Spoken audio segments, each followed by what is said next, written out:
El sol brillaba sobre el cofre de ese auto de lujo que acababa de estacionarse frente a mi nueva casa. Vi cómo las puertas se abrían. De ahí bajaron Brenda y Luis.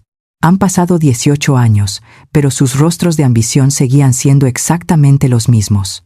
Traían en sus manos carpetas de cuero, documentos legales, exigiendo sus supuestos derechos de padres, reclamando la custodia y, por supuesto, el dinero del hijo que alguna vez desecharon. Mi corazón latía con fuerza, pero antes de que yo pudiera dar un paso, Mateo, mi nieto, salió por la puerta principal. Caminó con una frialdad que helaba la sangre. No gritó, no les reclamó. Simplemente se detuvo frente a ellos y dejó caer al suelo un pedazo de papel viejo, arrugado y amarillento por el tiempo. Brenda lo miró y vi cómo su rostro perdía todo el color, quedando pálida como un fantasma. Mateo la miró directamente a los ojos, esos ojos afilados que heredó de ella, y le dijo con una voz firme y cortante que nunca le había escuchado. ¿Recuerdas este papel? Hace 18 años, para ti esto era solo basura. Pero hoy es tu condena. El silencio que siguió fue absoluto. Para entender cómo llegamos a este momento exacto, a este ajuste de cuentas perfecto, tengo que regresar el tiempo. Tengo que contarles lo que pasó en aquella noche que partió mi vida en dos. Ocurrió hace 18 años. Era una de esas madrugadas frías en medio de una tormenta eléctrica que hacía temblar las ventanas de mi pequeño y humilde departamento en una colonia popular de la Ciudad de México. Yo tenía 68 años en ese entonces. Vivía sola, cosiendo ropa ajena para poder sobrevivir. Faltaban 10 minutos para las 2 de la mañana cuando el timbre sonó. El sonido fue tan agudo que me sobresaltó. A esa hora, en mi calle, nadie tocaba a la puerta a menos que fuera una desgracia. Me levanté temblando, me puse un suéter tejido y caminé descalza hacia la entrada. Miré por la rendija de la ventana, pero no vi a nadie. La calle estaba vacía, iluminada solo por un poste de luz parpadeante bajo la lluvia torrencial. Abrí la puerta lentamente. El viento helado me golpeó el rostro. Miré hacia abajo y ahí estaba. Una canasta de mimbre cubierta con una manta gris, ya empapada por las gotas que el viento metía al pasillo. Me arrodillé con dificultad por mis rodillas cansadas y retiré la manta. Mi respiración se detuvo. Era un bebé, un recién nacido de apenas unas semanas. Pero lo que me heló la sangre no fue verlo ahí abandonado bajo la tormenta. Fue su silencio. Cualquier niño en esa situación estaría llorando a gritos, desesperado por el frío y el hambre. Pero él no. Sus ojos grandes y oscuros me miraban fijamente, en un silencio absoluto, casi antinatural, como si desde ese momento ya supiera que el mundo lo había rechazado. Lo tomé en mis brazos, pegándolo a mi pecho para darle calor, y al levantar la manta, un pedazo de papel cayó al suelo humedecido. Lo levanté. Era una nota escrita con una letra impecable, la letra de mi nuera Brenda. Yo esperaba una disculpa, una explicación de desesperación, pero lo que leí fue un golpe directo al corazón que me dejó sin aire. Decía exactamente esto: entretenimiento para la vieja desocupada. No tenemos tiempo para criar a un niño que no pedimos. Si tanto querías nietos, ahí lo tienes. No nos busques. Considera que con esto te pago la deuda que Luis y yo tenemos contigo por habernos dado la vida. Sentí que el piso se abría bajo mis pies.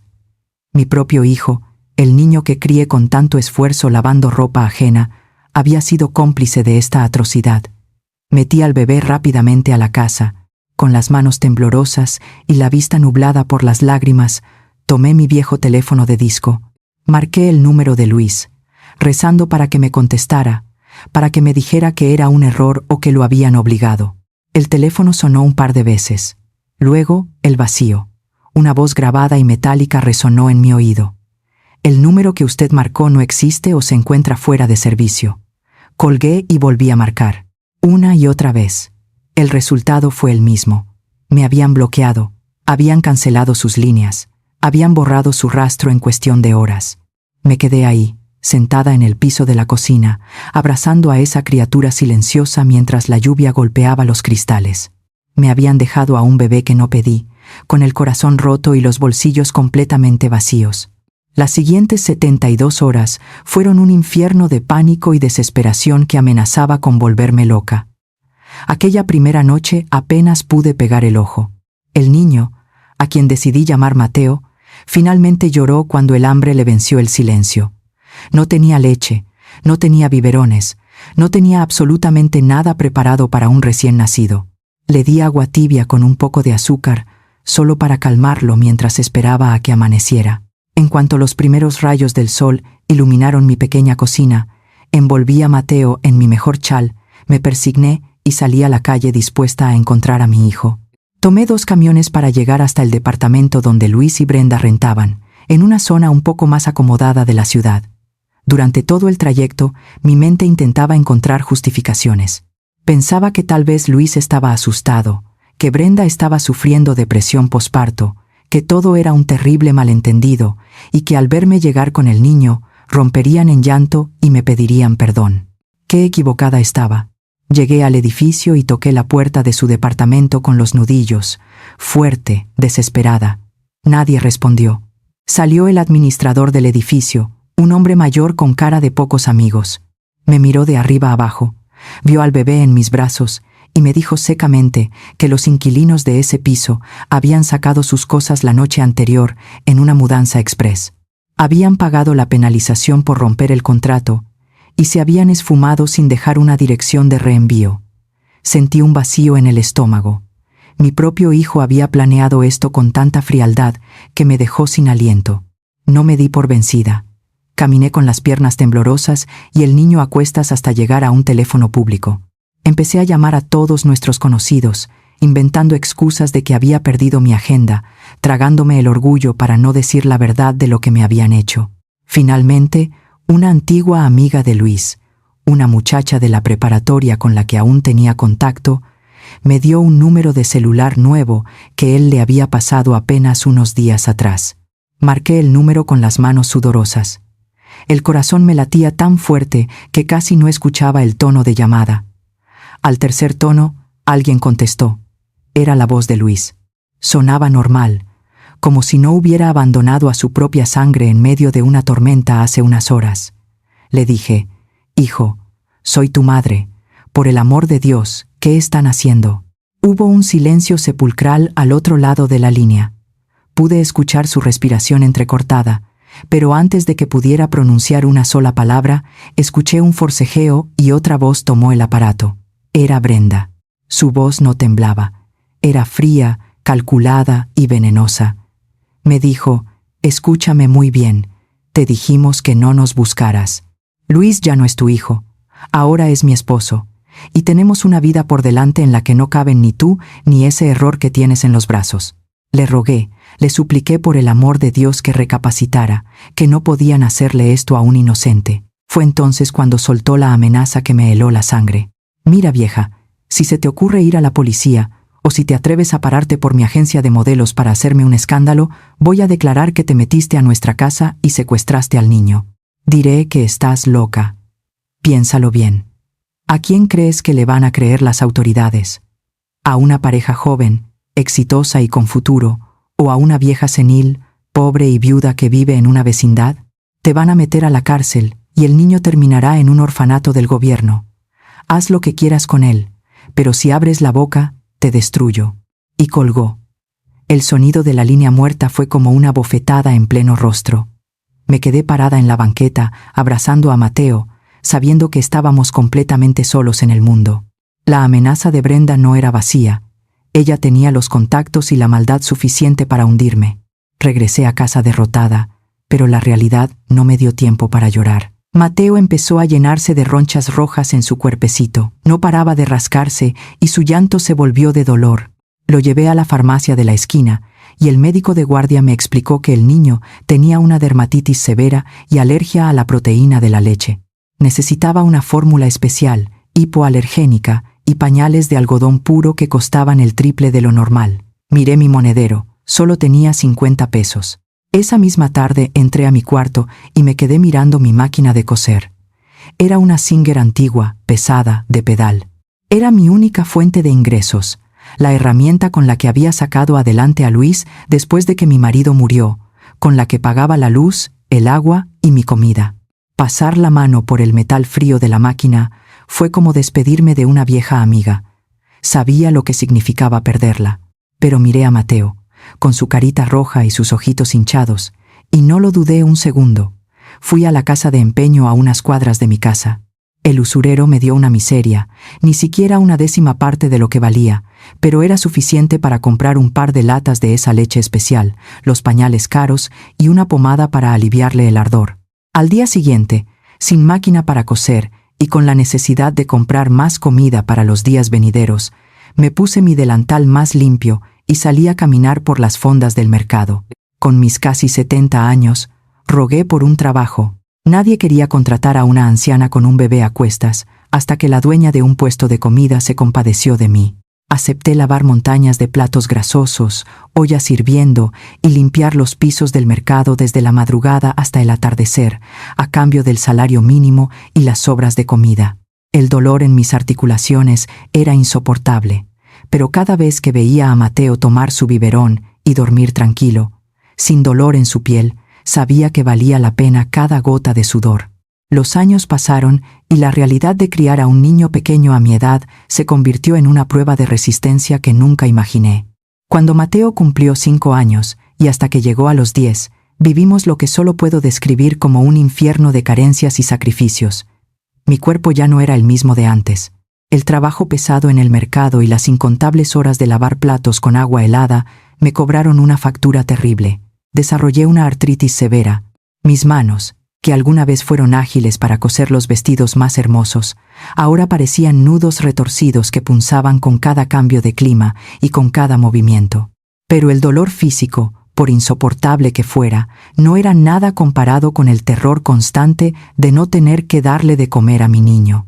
Mi pensión de viudez era una miseria, y lo que ganaba de día ya no alcanzaba para sus útiles escolares, sus zapatos o la ropa que dejaba tan rápido por lo mucho que crecía. Así que tomé una decisión desesperada. Cuando Mateo se iba a dormir a las 8 de la noche, lo dejaba encerrado bajo llave, pidiéndole a doña Rosa, mi vecina, que estuviera atenta a cualquier ruido, y yo me iba a limpiar unas oficinas en el centro de la ciudad. Trabajaba toda la madrugada, tallando pisos con las rodillas hinchadas y las manos ardiendo por los químicos baratos. Llegaba a casa a las 6 de la mañana, me lavaba la cara con agua fría, preparaba su desayuno y lo despertaba con una sonrisa, como si hubiera dormido plácidamente toda la noche. Nunca dejé que me viera llorar de agotamiento. Quería que su mundo, aunque pobre, se sintiera inquebrantable y seguro. Sin embargo, el mundo exterior no tuvo ninguna piedad de mi niño. Cuando entró a la escuela primaria, comenzaron las preguntas y las burlas. Mateo era un niño brillante, callado y muy observador, pero llevaba los uniformes gastados que yo le compraba en los mercados de segunda mano, a veces un par de tallas más grandes para que le duraran más tiempo. Los otros niños, con esa crueldad inocente pero letal que a veces tienen, le decían cosas horribles. Le preguntaban por qué su mamá nunca iba a las juntas, por qué siempre lo recogía una abuela vieja y pobre. Un día llegó a casa con la mochila rota, la ropa sucia y los ojos llenos de lágrimas retenidas. Me miró fijamente y me preguntó: «Abuela, ¿por qué mis papás no me quisieron?». Sentí que el alma se me partía en 1000 pedazos. Lo abracé fuerte contra mi pecho y le dije la única mentira piadosa que pude inventar en ese momento. «Tus padres tuvieron que irse muy lejos por trabajo, mi amor, pero me dejaron el tesoro más grande del mundo para que lo cuidara yo sola». Hago una pausa aquí, porque sé en el fondo de mi corazón que no soy la única que ha pasado por esto. Si tú, que me estás escuchando, fuiste criado por tus abuelos, si ellos dieron la vida y la salud por ti cuando tus propios padres no pudieron o no quisieron hacerlo, déjame un comentario aquí abajo. Quiero leer sus historias y saber que todo ese sacrificio formó personas de bien, llenas de amor. La prueba más devastadora de esos años llegó cuando Mateo tenía apenas 8 años. Era una tarde de martes cuando empezó a retorcerse de un dolor insoportable en el estómago. La fiebre le subió de golpe, quemaba al tacto y su piel se puso pálida como el papel. Lo llevé cargando casi a rastras al hospital público más cercano. El diagnóstico fue rápido y aterrador: una apendicitis aguda, a punto de reventar. Necesitaba cirugía de emergencia, pero aunque el hospital era del gobierno, no tenían insumos. Me exigieron comprar por mi cuenta los antibióticos, las gasas, los hilos de sutura y el material quirúrgico. La cuenta ascendía a 5,000 pesos. Para mí, en ese entonces, conseguir esa cantidad en una hora era como tratar de alcanzar la luna con las manos. desesperada, llena de pánico por la vida de mi nieto, salí corriendo del hospital y fui a buscar a la única familia extendida que me quedaba, mis hermanos y mis sobrinos. Llegué a la casa elegante de mi hermano mayor. Me paré en medio de su sala, llorando a mares, y literalmente me puse de rodillas sobre su alfombra, suplicando un préstamo. Les prometí limpiar sus casas gratis por 1 año, lavar su ropa a mano, lo que fuera necesario. Mi hermano me miró con un desdén que me congeló la sangre y me dijo palabras que se me quedaron tatuadas en el alma. Te lo advertimos, Carmen. Te dijimos desde el primer día que entregaras a ese niño a un orfanato. Nosotros no vamos a mantener a un niño que ni sus propios padres soportaron. Es el error de Luis y Brenda, no el nuestro. No vamos a tirar nuestro dinero en un problema ajeno. Me levantaron del suelo, me dieron la espalda y me cerraron la puerta en la cara. Caminé de regreso al hospital bajo la lluvia, sintiendo que me moría por dentro. Terminé yendo con el prestamista del barrio, empeñando las escrituras de mi pequeño departamento a cambio de intereses altísimos. Estuve a punto de perder el único techo que teníamos, pero logré comprar todo para la operación. Horas después, cuando Mateo despertó de la anestesia, aún desorientado, tomó mi mano deformada por la artritis y me susurró: «Gracias, abuelita». En ese preciso instante, supe que soportaría el desprecio de mi familia, las deudas y el trabajo de 1000 madrugadas más, con tal de ver a mi niño respirar. Los años no perdonan, y cuando Mateo cumplió los 12 años, mi cuerpo ya era un mapa de dolores y cicatrices. Él estaba entrando en la adolescencia, esa etapa donde los muchachos suelen ser rebeldes o exigentes, pero mi niño no era así. Mateo siempre fue un alma vieja, un muchacho silencioso, de mirada penetrante, que parecía entender el peso de nuestra pobreza mejor que cualquier adulto. Sin embargo, yo había logrado mantener viva la mentira piadosa sobre sus padres, hasta esa maldita y bendita tarde de noviembre. Yo había salido a hacer un turno extra limpiando en la parroquia del barrio. Mateo se quedó en casa, supuestamente haciendo su tarea, pero como siempre quería ayudarme para que yo no me cansara tanto, se puso a barrer y a trapear nuestro pequeño cuarto. Al meter la escoba debajo de mi cama, chocó con algo metálico. Era una vieja caja de galletas, de esas de lámina oxidada, que yo guardaba en el rincón más oscuro, pegada a la pared. Mi caja de los recuerdos. O mejor dicho, mi caja de los dolores. Mateo la abrió. Adentro no había fotografías bonitas ni recuerdos felices. Estaban los recibos médicos de cuando casi lo pierdo por la apendicitis, las boletas de empeño de mi máquina de coser y, hasta el fondo, un fajo de sobres amarillentos. Eran las cartas que yo había intentado enviarle a mi hijo Luis durante los primeros años, rogándole ayuda, todas devueltas con un sello rojo que decía «Destinatario desconocido». Pero lo peor, lo que destruyó la poca inocencia que le quedaba a mi nieto, fue la nota original. Ese pedazo de papel arrugado con la letra perfecta de Brenda. Entretenimiento para la vieja desocupada. Cuando regresé a la casa, exhausta y con las manos oliendo a cloro, lo encontré sentado en la pequeña mesa de la cocina. La caja estaba abierta frente a él. El pedazo de papel estaba en el centro, bajo la luz parpadeante del foco. Sentí que el aire me abandonaba, que el suelo se abría para tragarme. Esperé los gritos. Esperé el llanto desgarrador de un niño descubriendo que no fue amado, que fue tirado como basura. Esperé que me reclamara por haberle mentido todos esos años. Pero no hubo lágrimas. Mateo levantó la vista y me miró. Sus ojos, que siempre habían sido tiernos conmigo, ahora tenían un brillo frío, oscuro, casi aterrador. No era la mirada de un niño herido, era la mirada de un juez dictando sentencia. Se levantó lentamente, caminó hacia mí, tomó mis manos deformadas por la artritis, las besó y me dijo con una calma que me dio escalofríos: «Te partiste la espalda y te destruiste las manos por mí, abuela, mientras ellos me llamaban basura. Te juro por mi vida que esto no se va a quedar así». A partir de ese día, Mateo cambió. Se volvió lúgubre, calculador y obsesionado con el trabajo. Dejó de salir a jugar a la calle. En lugar de eso, empezó a ir a los tiraderos de chatarra y a los basureros de los mercados. Regresaba con los bolsillos llenos de cables sucios, tarjetas verdes llenas de polvo, radios rotos y teléfonos celulares que la gente rica desechaba cuando se les estrellaba la pantalla. Yo lo regañaba. Le decía que no trajera basura a la casa, pero él se encerraba en su rincón y con un destornillador viejo y un cautín que compró en el tianguis, reparaba lo irreparable. Arreglaba licuadoras, televisiones de cinescopio, consolas de videojuegos, luego los vendía los domingos en el mercado sobre ruedas. Todo el dinero me lo entregaba en la mano, hasta el último centavo. Pero su verdadero despertar ocurrió cuando cumplió 14 años. La escuela secundaria pública a la que asistía renovó su sala de cómputo y tiraron los equipos viejos al fierro viejo. Mateo convenció al conserje de que le regalara 2 de esas torres pesadas y amarillentas que ya no encendían. Durante 3 noches enteras no durmió. Desarmó las 2 máquinas, combinó las piezas que servían, soldó cables que yo ni entendía y logró armar una computadora funcional. No teníamos para pagar internet, pero él, con una antena fabricada con una lata de aluminio y alambre de cobre, logró conectarse a una red pública a varias cuadras de distancia. Esa pantalla brillante se convirtió en su ventana a un universo donde nuestra pobreza no importaba. Descubrió foros en inglés, aprendió a programar viendo videos borrosos y leyendo manuales técnicos hasta la madrugada. Descubrió un mundo subterráneo del que yo no tenía idea.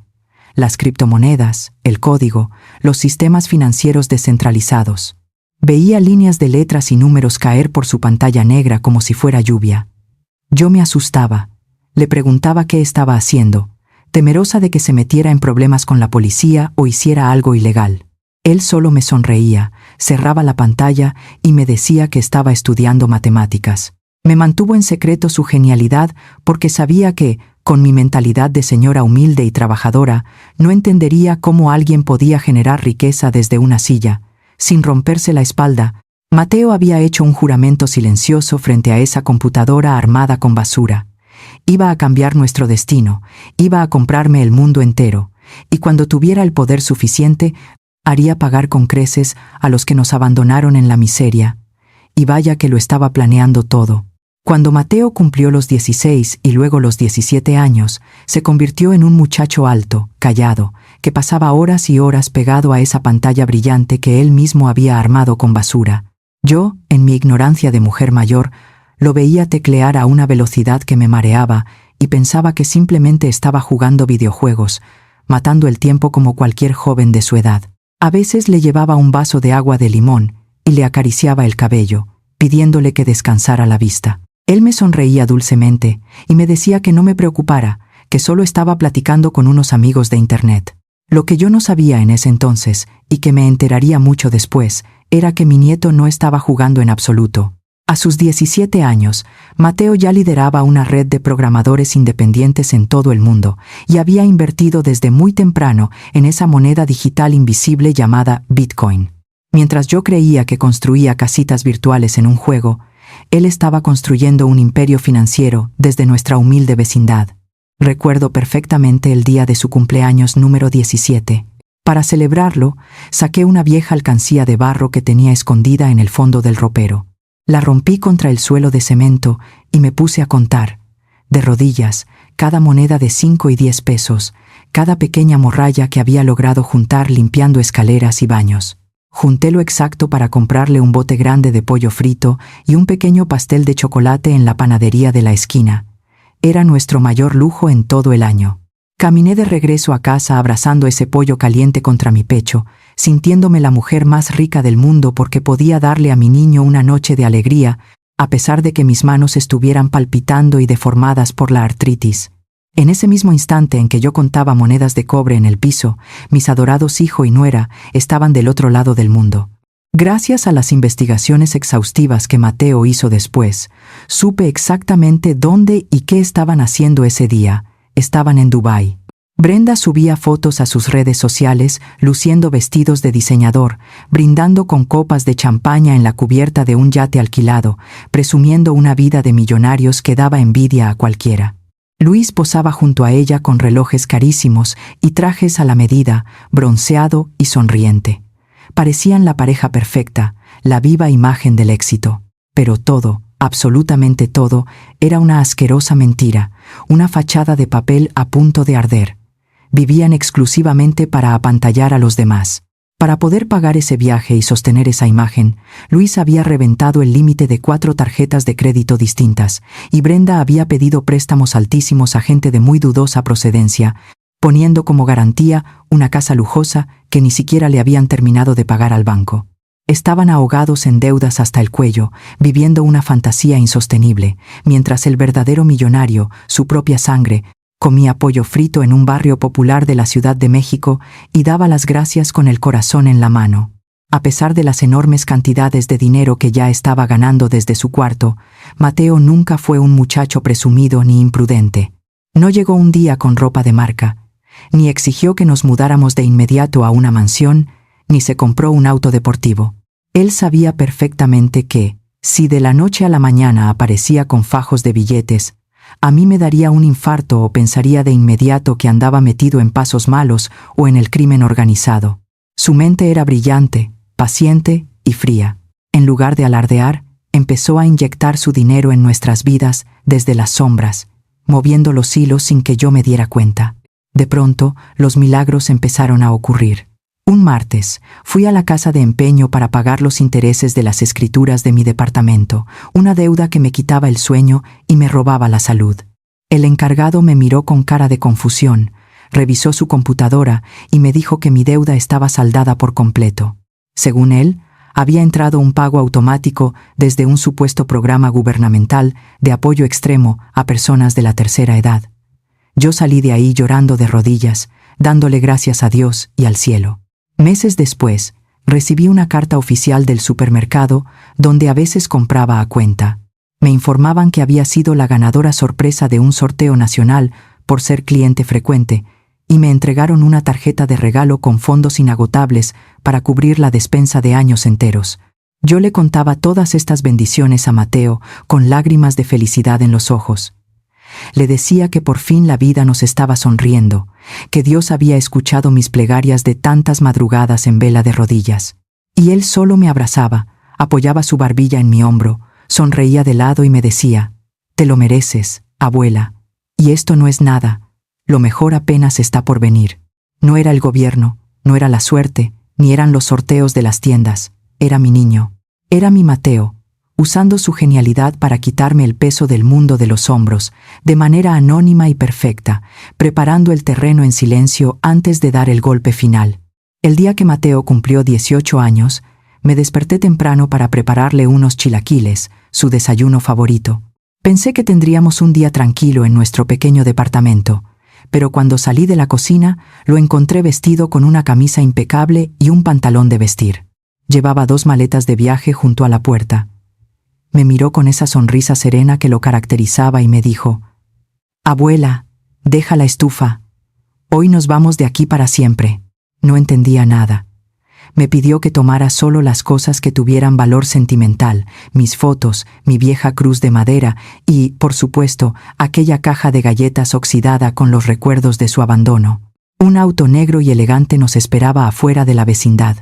Nos llevó directo al aeropuerto y antes de darme cuenta, estábamos volando hacia Monterrey. Yo estaba asustada. Nunca en mi vida me había subido a un avión.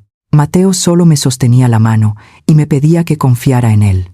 Al aterrizar, otro auto nos llevó hasta San Pedro Garza García, la zona más exclusiva y vigilada de todo Monterrey. Entramos a una privada rodeada de muros altos y guardias de seguridad. El auto se detuvo frente a una casa inmensa, una verdadera mansión de arquitectura moderna, con jardines impecables y puertas de cristal.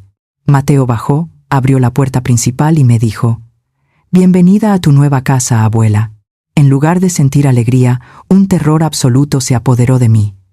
Las piernas me temblaban tanto que tuve que apoyarme en el marco de la puerta. En nuestro país, cuando un muchacho que creció en la pobreza extrema de pronto aparece con autos de lujo y mansiones blindadas, la mente vuela hacia los peores escenarios. Empecé a llorar, pero no de felicidad. Lo tomé de los hombros, sacudiéndolo con la poca fuerza que me quedaba en las manos, y le supliqué llorando: «Mateo, por el amor de la Virgen, dime en qué te metiste. Dime que no le debes tu alma a esa gente mala. Prefiero morirme de hambre comiendo tortillas con sal en nuestra vecindad, a vivir un solo día con dinero manchado de sangre. Si hiciste algo ilegal, nos entregamos ahora mismo». Mateo me abrazó con fuerza, dejando que mis lágrimas mojaran su camisa. «Tranquila, abuelita, tranquila», me susurró mientras me guiaba hacia un sofá de piel en la inmensa sala. Abrió su computadora portátil y la puso en mis rodillas. Ahí, con una paciencia infinita, me empezó a mostrar la verdad. Primero me enseñó sus cuentas bancarias. Los números tenían tantos ceros que mi mente de mujer humilde no podía procesarlos. Pero luego me mostró lo importante: decenas de contratos legales y membretados. Vi documentos firmados con gigantes de la tecnología en Estados Unidos, patentes de programas de seguridad informática y registros de sus inversiones tempranas en criptomonedas que se habían multiplicado de forma inimaginable. Todo estaba sellado, notariado y era 100% legal. Me explicó cómo su equipo de programadores cobraba miles de dólares por proteger los sistemas de bancos y empresas internacionales. Todo este dinero es limpio, abuela. Me quemé las pestañas madrugadas enteras para sacarnos de donde estábamos. Te traje a Monterrey porque aquí hay más seguridad, porque nadie nos conoce y porque por fin vas a descansar como la reina que eres, me dijo, secándome las lágrimas con sus pulgares. Fue hasta ese momento que por fin pude respirar. Mi niño no era un delincuente, era un genio, un prodigio que el mundo había querido desechar y que yo había tenido el honor de criar. Los primeros meses en esa casa fueron un paraíso. Yo tenía un jardín para cultivar mis flores y ya no tenía que tallar pisos ajenos. Mateo trabajaba desde su oficina en el segundo piso. Éramos invisibles y felices. Pero como dicen, la felicidad completa rara vez dura mucho, y el éxito es muy difícil de esconder, incluso para alguien tan cuidadoso como mi nieto. Una mañana, mientras yo preparaba el almuerzo, el teléfono de Mateo no dejaba de sonar. Bajó las escaleras con el ceño fruncido, mirando la pantalla de su celular. Resulta que un portal de noticias financieras y tecnología había publicado un reportaje especial. El título en letras grandes decía: "El misterioso prodigio tecnológico mexicano de 18 años que está conquistando el mercado estadounidense".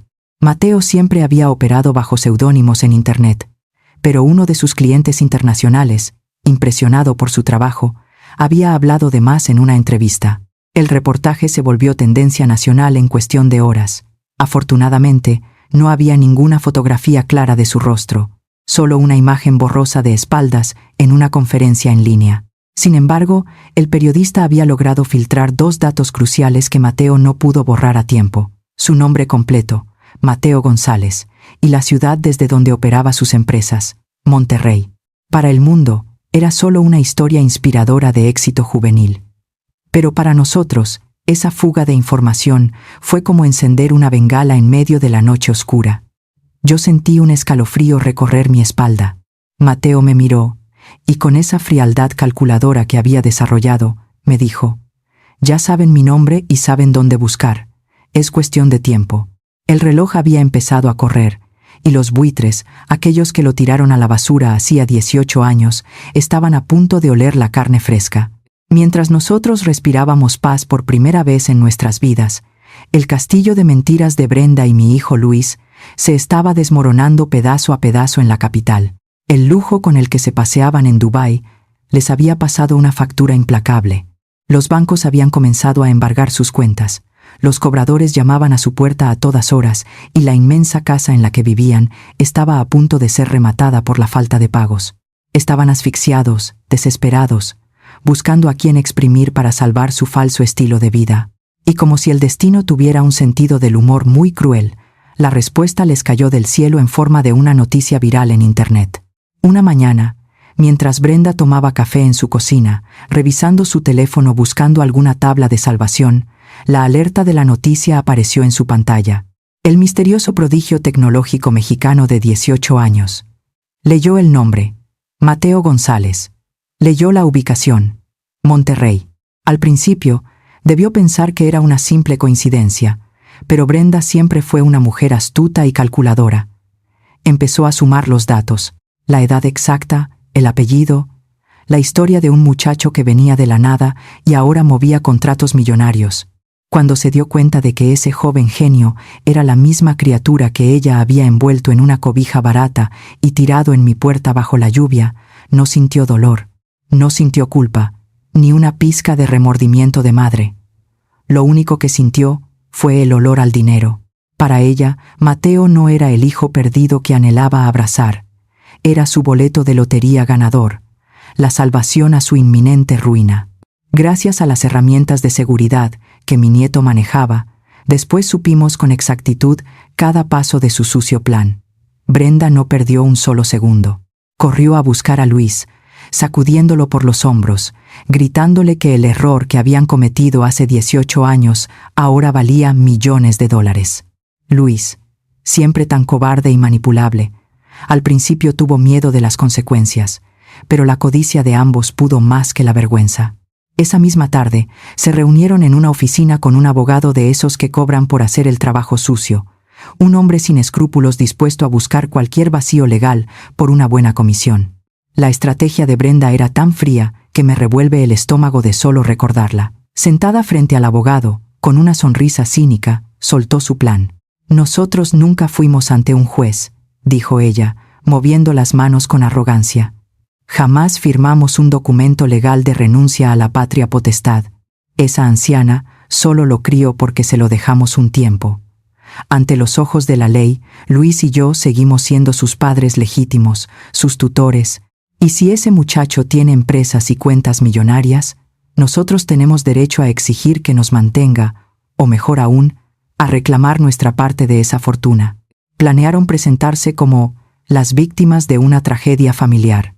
Iban a decir que yo, una abuela controladora, les había arrebatado al niño, que ellos me lo habían dejado a cargo temporalmente por una crisis económica de juventud y que yo me negué a devolverlo, escondiéndome de ellos. Estaban dispuestos a destruir mi imagen, a pisotear mis 18 años de lavar platos y fregar pisos, todo para ponerle las manos encima al dinero de mi niño.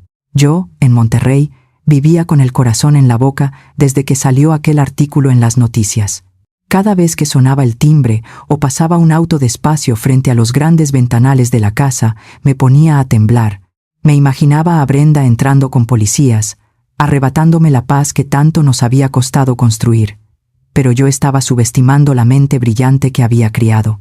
Una noche, Mateo me llamó a su oficina en el segundo piso. El cuarto estaba a media luz, iluminado solo por el resplandor de sus 3 monitores enormes.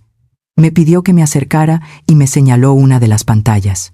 Estaba llena de mapas, direcciones de internet y códigos que yo no entendía. «No tiembles», abuelita me dijo con una voz tan serena que contrastaba con mi pánico. «Ven a ver esto». Me explicó que, desde que empezó a ganar dinero en serio y a planear nuestro futuro, había creado un sistema de alertas de seguridad. Había rastreado los teléfonos y las conexiones de internet de sus padres biológicos. Mateo me mostró cómo, en las últimas 48 horas, desde la casa de Brenda en la capital, alguien había buscado su nombre exacto más de 200 veces en Google. Me mostró los registros de un investigador privado que ellos habían contratado por internet para averiguar nuestra dirección exacta en San Pedro Garza García. Ellos creían que estaban cazando a una presa indefensa, sin saber que la presa los estaba vigilando desde el primer movimiento. El pánico me hizo agarrarme del borde del escritorio. Le supliqué llorando: «Mi amor, hay que hacer las maletas. Hay que irnos a otro país, donde no puedan tocarnos. Tenemos los recursos, no dejes que te encuentren. Esa mujer es capaz de todo por dinero». Mateo giró su silla de cuero lentamente, me tomó de las manos frías y me miró con esos ojos oscuros, profundos y llenos de una seguridad absoluta. No había miedo en su rostro. Había una determinación implacable y una paciencia que me dejó sin aliento. Apretó mis nudillos suavemente y con una sonrisa firme me respondió: «No nos vamos a ir a ningún lado, abuela. Deja que vengan. Deja que toquen el timbre de esta casa. He esperado este día cada minuto de los últimos 18 años». El tablero de ajedrez estaba puesto, y mis queridos hijo y nuera venían caminando, ciegos de avaricia, directamente hacia la trampa que mi genio había preparado con la precisión de un relojero. El día llegó más rápido de lo que mi viejo corazón podía soportar.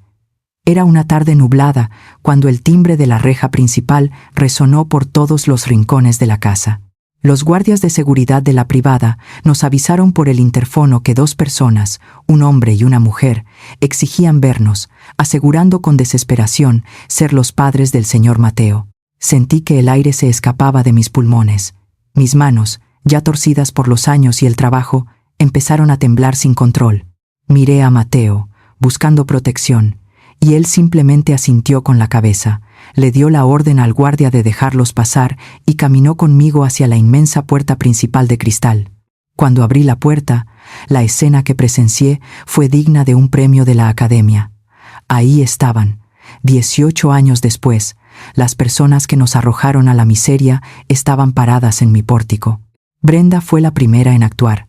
No venía vestida con la ropa de diseñador que presumía en sus fotos de Dubái. Llevaba una blusa sencilla, el cabello recogido de forma descuidada y los ojos hinchados y rojos, como si llevara semanas enteras llorando. Apenas vio a Mateo, soltó un grito ahogado, se llevó las manos al rostro y cayó de rodillas sobre el piso de mármol de la entrada. Mi niño, mi hermoso niño, lloraba a gritos, intentando arrastrarse hacia él para abrazarle las piernas. Perdóname, Dios mío, perdóname por haberte dejado ir. Detrás de ella estaba Luis. Ver a mi propio hijo después de casi 2 décadas fue un golpe directo al pecho. Estaba más viejo, con canas en las sienes, y al mirarme, sus ojos se llenaron de lágrimas reales. Lloraba en silencio, con la cabeza gacha, con una expresión de vergüenza y dolor tan profunda que, por una fracción de segundo, la barrera de hielo que yo había construido para proteger a mi nieto empezó a derretirse. Era mi hijo, la sangre de mi sangre. El instinto de madre es ciego y traicionero, y al verlo así, derrotado, mi cuerpo hizo el intento torpe de dar un paso hacia él para abrazarlo. Pero antes de que pudiera moverme, la mano grande y firme de Mateo se posó en mi hombro, deteniéndome en seco. Su tacto fue un ancla que me regresó a la realidad. Mateo no parpadeó. No hubo asombro, ni tristeza, ni compasión en su rostro. Con una frialdad que contrastaba brutalmente con el teatro barato de su madre, se hizo a un lado y extendió el brazo hacia el interior de la casa. «Pasen», dijo, con un tono tan educado y distante, como si estuviera invitando a 2 extraños a pasar a una sala de espera. Caminaron hacia la sala, maravillados y disimulando su asombro al ver los lujos de la mansión. Se sentaron en el inmenso sofá de piel blanca. Yo me quedé de pie, detrás de Mateo, como un escudo viejo pero dispuesto a todo. Brenda no perdió el tiempo. Retomó su monólogo, narrando una historia de terror ficticia donde ella era la víctima absoluta. Habló de una supuesta depresión posparto tan severa que casi le quita la vida. Habló de que eran demasiado jóvenes, que estaban ahogados en la miseria absoluta y que, en un acto de amor desesperado, me lo entregaron para salvarlo de morir de hambre con ellos en las calles. Nos equivocamos, lo sé, decía Brenda, juntando las manos como si rezara, pero estábamos aterrados. Cuando logramos estabilizarnos y fuimos a buscarte a la vecindad, ustedes ya se habían ido. Te juro por mi vida, Mateo, que te hemos buscado por mar y tierra durante todos estos años. Mi corazón de madre nunca dejó de sangrar por ti. Mateo la escuchó en un silencio sepulcral, sin interrumpir una sola vez. Cuando Brenda terminó su acto, respirando agitadamente para darle mayor dramatismo a la escena, Mateo cambió su postura. Inclinó la cabeza un poco, suavizó la mirada y, por un momento, fingió ser exactamente lo que ellos esperaban. Un muchacho joven, brillante pero emocionalmente vulnerable, desesperado por el amor y la aprobación de sus padres. «Entiendo», murmuró Mateo, con la voz ligeramente quebrada, en una actuación que superaba por mucho a la de Brenda. «Entiendo que eran muy jóvenes y tenían miedo, pero hay algo que me lastima profundamente y no logro comprender. Si de verdad me amaban tanto, si de verdad me buscaron por mar y tierra como dices, ¿por qué en 18 años nunca recibí una sola carta? ¿Por qué nunca llegó una simple tarjeta el día de mi cumpleaños? Aunque no supieran mi dirección exacta, mi abuela nunca cambió su número de teléfono en los primeros 10 años. ¿Por qué nunca recibí una sola llamada de ustedes?» La pregunta cayó como una piedra pesada en el aire inmenso de la sala. Brenda parpadeó, claramente tomada por sorpresa, pero su lengua viperina reaccionó rápido. Fabricó excusas al instante. Dijo que tenían miedo de mi reacción, que yo era una mujer muy posesiva y rencorosa y que temían que yo les prohibiera acercarse. Inventó que contrataron investigadores privados, pero que fueron estafados por ellos. Eran mentiras que sonaban tan lógicas, tan bien articuladas y llenas de aparente sufrimiento, que cualquiera que no conociera la verdadera historia habría caído redondo en su trampa. Luis asintía fervorosamente. apoyando cada palabra de su esposa, mirándome de reojo como si rogara en silencio que yo no abriera la boca para desmentirlos ahí mismo.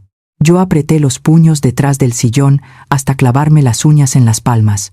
Quería gritarles sus verdades, quería correrlos a patadas de mi casa, pero me mordí la lengua hasta que me supo a sangre, porque Mateo me había hecho prometerle que lo dejaría manejar la situación a su manera. Mi nieto suspiró profundamente. Miró al suelo como si estuviera procesando un dolor inmenso y luego levantó la vista hacia ellos.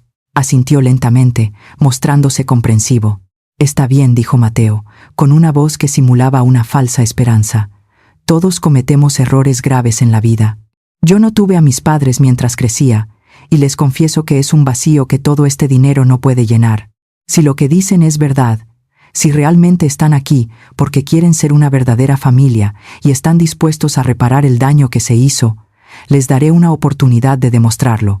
Brenda sonrió a través de sus lágrimas de cocodrilo y Luis dejó escapar un suspiro de alivio genuino. Creían que habían ganado. Estaban convencidos de que el joven millonario había caído redondito en sus redes emocionales. No sabían que, al cruzar esa puerta y aceptar esa supuesta oportunidad, acababan de cavar su propia tumba. El ambiente en la sala era denso, casi se podía cortar con un cuchillo. Brenda se secaba las lágrimas falsas con un pañuelo de seda, mientras Luis seguía con la mirada clavada en el suelo, interpretando el papel del padre arrepentido a la perfección. Mateo se levantó del sillón, caminó hacia un elegante escritorio de caoba que tenía en una esquina y sacó una carpeta de cuero negro. Regresó a paso lento y la puso sobre la mesa de cristal, justo frente a ellos. Al abrirla, sacó un documento grueso, lleno de cláusulas legales y un espacio en blanco al final para las firmas. Vi cómo los ojos de Brenda brillaron con una avaricia que no pudo disimular. Estoy segura de que en su mente retorcida, ese papel era un fideicomiso, un acuerdo para compartir la fortuna o los papeles para reintegrarlos legalmente a su vida de lujos. Sacó una pluma de su bolso con una rapidez que me dio asco. «Pero antes de que firmen, hay algo que quiero compartir con ustedes», dijo Mateo, deteniéndola con un gesto suave. Tomó un control remoto plateado de la mesa y apuntó a la inmensa pantalla de televisión que cubría casi toda la pared de la sala. La pantalla cobró vida, pero no mostró imágenes al principio, solo una onda de sonido verde palpitando sobre un fondo negro. De pronto, el silencio de la casa se rompió con un sonido sucio, el crujido estático de una vieja cinta de cassette. Mi respiración se detuvo. Yo conocía ese sonido. Era la grabación de la contestadora automática que yo había guardado celosamente en mi caja de galletas durante 18 años. Mateo había limpiado y restaurado el audio por completo. De las bocinas de alta fidelidad salió la voz joven, altanera y venenosa de Brenda, resonando por toda la casa. «Mira, vieja, si se te ocurre ir a la policía o si te atreves a pararte por mi agencia, voy a declarar que te metiste a nuestra casa y secuestraste al niño. Diré que estás loca. Haz lo que quieras con él, pero si abres la boca, te destruyo». La pluma se resbaló de los dedos de Brenda, cayendo sobre la mesa con un tintineo metálico. Luis se puso blanco como el papel, hundiendo la cabeza entre las manos. Pero Mateo no había terminado. Presionó otro botón y la pantalla cambió. Apareció una lista de texto, capturas de pantalla de un historial de Internet. «Esa fue su dolorosa despedida hace 18 años», dijo Mateo, paseando lentamente por la sala. «Pero me llama mucho la atención su repentino ataque de amor maternal de esta semana. Como trabajo en seguridad informática, me tomé la libertad de revisar qué han estado buscando en Internet desde la comodidad de su casa a punto de ser embargada». Empezó a leer en voz alta, saboreando cada palabra. «Leyes de herencia para padres de hijo abandonado. Cómo demandar a un hijo millonario por pensión alimenticia retroactiva. Trucos legales para incapacitar a una persona de la tercera edad». Brenda empezó a temblar. Abrió la boca para inventar una excusa, para balbucear que la habían hackeado, pero de su garganta no salió ningún sonido. Estaba acorralada. Y para cerrar con broche de oro continuó mi nieto, con una sonrisa que helaba la sangre. «Veamos lo felices que estaban de reencontrarse conmigo hace apenas 15 minutos».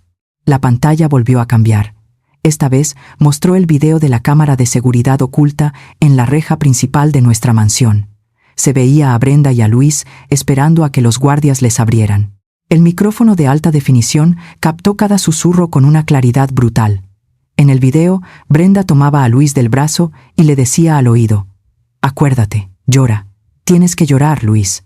Le sacamos el dinero a este escuincle hoy mismo, y a la vieja la botamos en el asilo de ancianos más barato mañana a primera hora». Verlo y escucharlo ahí, en pantalla gigante, fue el golpe de gracia.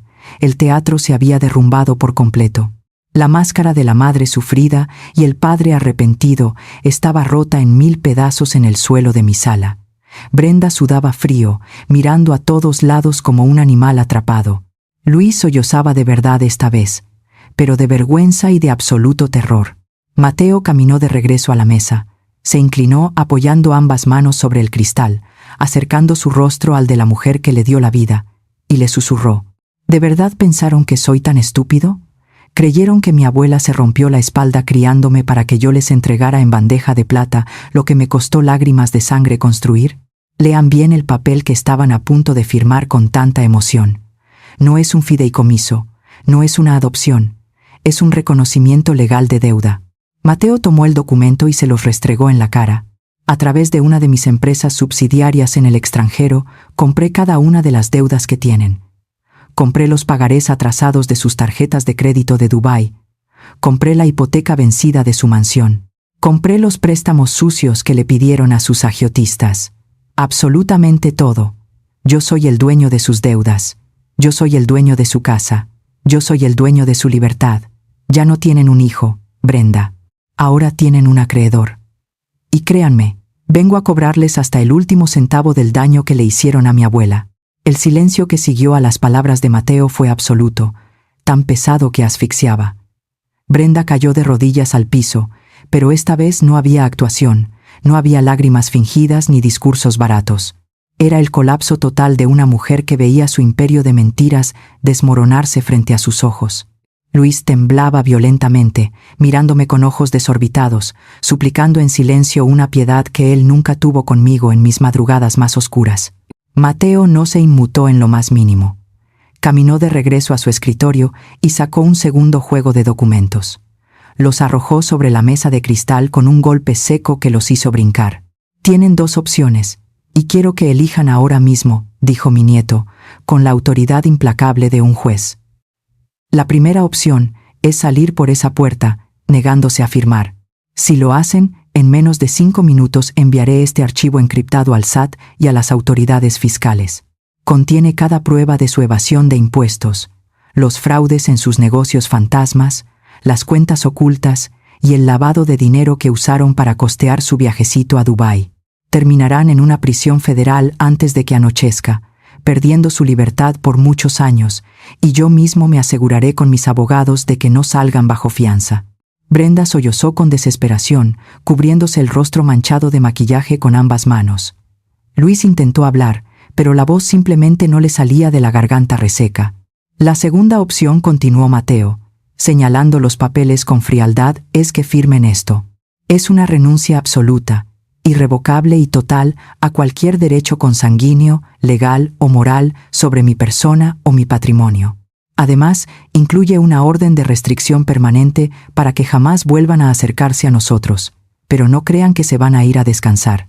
Para pagar la fracción de la deuda que les dejaré viva para no mandarlos a la cárcel, trabajarán haciendo servicio comunitario forzoso, limpiando las calles y los baños de los hospitales públicos que tanto desprecian.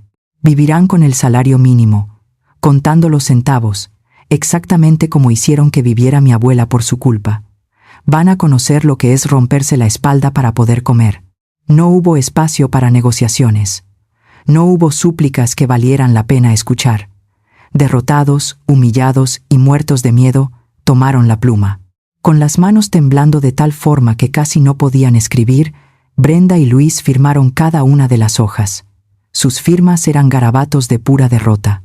Mateo tomó los documentos, revisó que todo estuviera en orden, los guardó en su carpeta de cuero y, sin decir una sola palabra más, les señaló la puerta principal. Salieron de nuestra casa arrastrando los pies, despojados de su falsa riqueza, de su orgullo arrogante, caminando lentamente hacia un futuro de miseria que ellos mismos se habían labrado con sus propias manos. Esa misma noche, La tormenta finalmente había pasado. La inmensa casa estaba en completo silencio, pero esta vez era un silencio hermoso, un silencio de paz y de victoria absoluta. Mateo y yo nos sentamos en el gran comedor a cenar unos sencillos chilaquiles con pollo, riéndonos y platicando exactamente igual que hacíamos en nuestra vieja vecindad de la capital. Lo miré a los ojos a la luz de las lámparas, esos ojos brillantes, nobles y llenos de paz, y comprendí la lección más grande de mi vida. La sangre y el parentesco no significan absolutamente nada cuando no hay amor genuino. La sangre me dio un hijo cobarde que me arrojó al abismo junto con su propia semilla, pero el amor, el sacrificio y la compasión me dieron a un nieto maravilloso que se convirtió en mi salvador, en mi héroe y en mi única y verdadera familia. Querido amigo que me escuchas, el pagaré más grande en la vida no es el dinero, sino la gratitud y el amor incondicional. No esperes a que sea demasiado tarde para darte cuenta del verdadero valor de la familia que siempre ha estado ahí para ti. Si sentiste satisfacción con este final y crees que la justicia siempre llega, regálale un like a la historia de Carmen. Y si quieres seguir escuchando los secretos más oscuros y los dramas reales de la alta sociedad mexicana, suscríbete al canal ahora mismo. Te espero en el próximo video.